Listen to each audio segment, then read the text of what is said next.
Municipality అభివృద్ధి పనులకు శంకుస్థాపన చేసిన రెవెన్యూ శాఖ మరియు గృహ నిర్మాణ శాఖ మంత్రి పొంగులేటి శ్రీనివాసరెడ్డి మున్సిపాలిటీలో పలు వార్డులలో తిరిగి సీసీ రోడ్లు, సైడ్ డ్రైనేజీల పనులకు శంకుస్థాపన చేశారు. ఈ సందర్భంగా మంత్రి మాట్లాడుతూ ఆనాటి ప్రభుత్వం లాగా చెప్పే ప్రభుత్వం కాదు ఇది అని, చేతుల ప్రభుత్వాన్ని దొరల ఆలోచన కలిగిన ప్రభుత్వం కాదని, ఇది పేదవాళ్ల ఆలోచన కలిగిన ప్రభుత్వం అన్నారు. ఏదిలాపురం మున్సిపాలిటీని రోల్ మోడల్ గా తీర్చిదిద్దుతామన్నారు. ఈ కార్యక్రమంలో పొంగులేటి శ్రీనివాసరెడ్డి, క్యాంప్ ఇన్ఛార్జ్ దయాకర్ రెడ్డి మరియు నీలకొండపల్లి మండల నాయకులు రాయపూడి నారాయణరావు మరియు ఏదిలాపురం గ్రామ ప్రజలు పాల్గొన్నారు.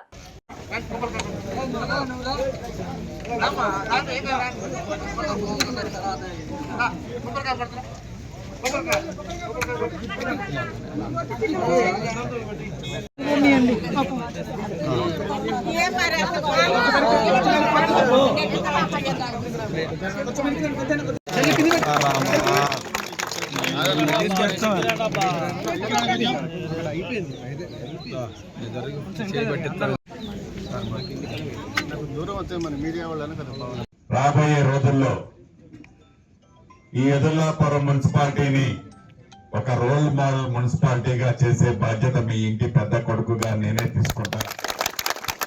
అభివృద్ధిలో ఎక్కడ లొసుగు లేకుండా అభివృద్ధి చేసే బాధ్యత కూడా నాదే.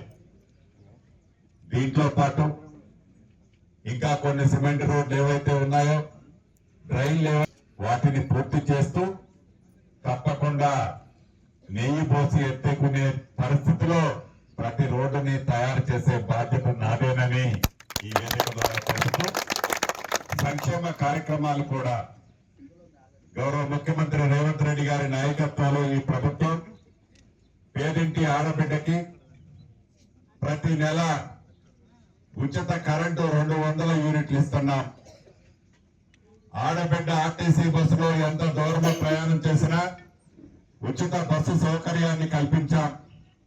రైతును రాజు చేస్తానని చెప్పిన దాంట్లో భాగంగా సన్నధాన్యం వేసిన రైతన్నకి మద్దతు ధరతో పాటు క్వింటాలకు 500 రూపాయలు బోనస్ ఇచ్చాం. ప్రభుత్వం వచ్చిన మొదటి 9 నెలల్లోనే 26 లక్షల మంది రైతన్నలకు 21,000 కోట్ల రూపాయలు, 2 లక్షల రూపాయల వరకు రుణమాఫీ చేశాం. ఆనాటి ప్రభుత్వం కాదు, పేదవాళ్ళకి పెద్దోళ్ళు తినే సన్న బియ్యాన్ని ప్రతి ఆడబిడ్డ తినాలి అని సన్న బియ్యాన్ని ఈ ప్రభుత్వం ప్రతి ఆడబిడ్డకి ఇచ్చింది.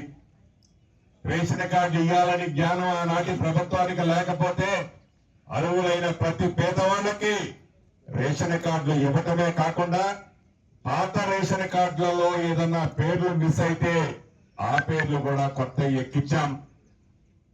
ఇక ఇళ్ల విషయం మీకు తెలియంది కాదు, పేదవాడికి ఆత్మ గౌరవానికి చిహ్నంగా ఉండే ఇల్లు ఇవ్వాలనే ఆలోచన ఆ ప్రభుత్వానికి రాలా.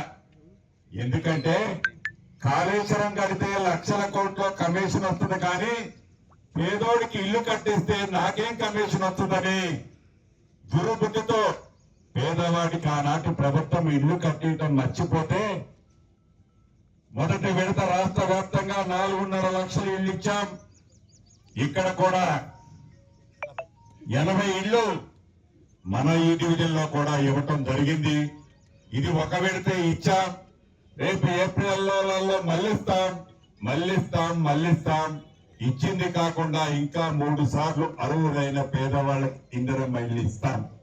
అది కూడా మీరు ఏ కులమని అడగం, నువ్వు నాకు ఓటేస్తావా ఏవా అని అడగం.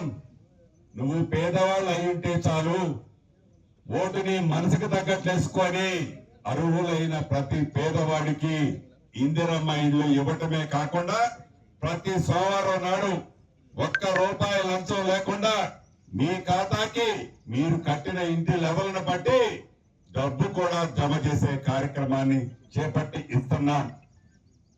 పేదవాడి కష్టం తెలిసిన ఈ ప్రభుత్వం, మీ దీవెళ్లతో వచ్చిన ప్రభుత్వం భవిష్యత్తులో మరిన్ని సంక్షేమ కార్యక్రమాలు చేయటమే కాకుండా నా పెద్ద కిడ్ నాకెళ్ళి చూస్తుంది, ఇళ్ల స్థలం ఉన్నోడికి ఇస్తున్నావయ్యా, మరి నాకు ఇళ్ల స్థలం లేదు, నాకు ఇల్లు ఎట్టని చూస్తుంది.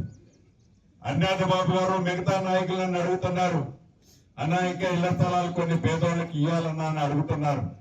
నిజం కూడా.